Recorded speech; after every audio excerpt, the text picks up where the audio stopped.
Hi, hello, it's Leilani from the Bible in 1 Year. We are reading in Psalm 22 today, and this is such a powerful chapter in the book of Psalms. It's often seen as a prophetic and messianic text that clearly describes the suffering and eventual triumph of Jesus. The psalm opens with a sorrowful cry, my God, why have you forsaken me?" Now, this phrase is famously quoted by Jesus on the cross in Matthew 27, verse 46, highlighting the psalm's prophetic nature. Now, the psalmist, traditionally understood to be David, expressed deep distress and a sense of abandonment by God. Yet, he continues to plead for deliverance. Now, in the verses 1 to 21, it describes intense suffering and various forms of physical and emotional torment.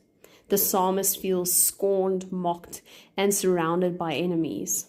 Verses 16 to 18 are particularly striking as they describe the piercing of hands and feet and the casting of lots for clothing, details that are strikingly similar to the crucifixion of Jesus.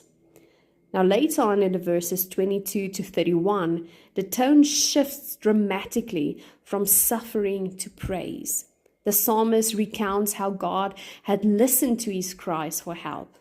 Now, this section is filled with declaration of God's faithfulness and a promise to proclaim his name to future generations, indicating a turn from despair to hope and victory. This specific chapter can speak deeply to anyone experiencing intense pain, loneliness, or a sense of abandonment.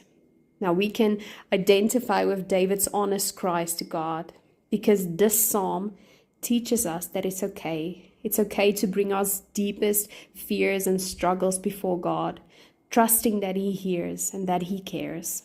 Now, Revelation 7 verse 17 promises that God will wipe away every tear and that He will lead us unto living fountains of water.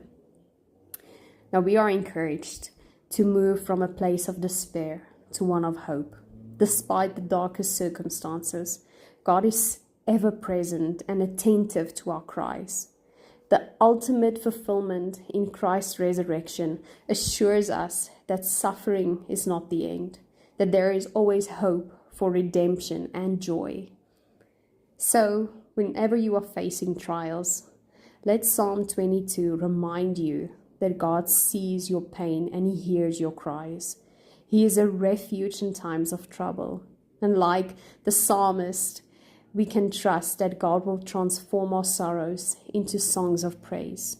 So keep holding on to His word of truth. Until we read together again next week, be blessed and goodbye.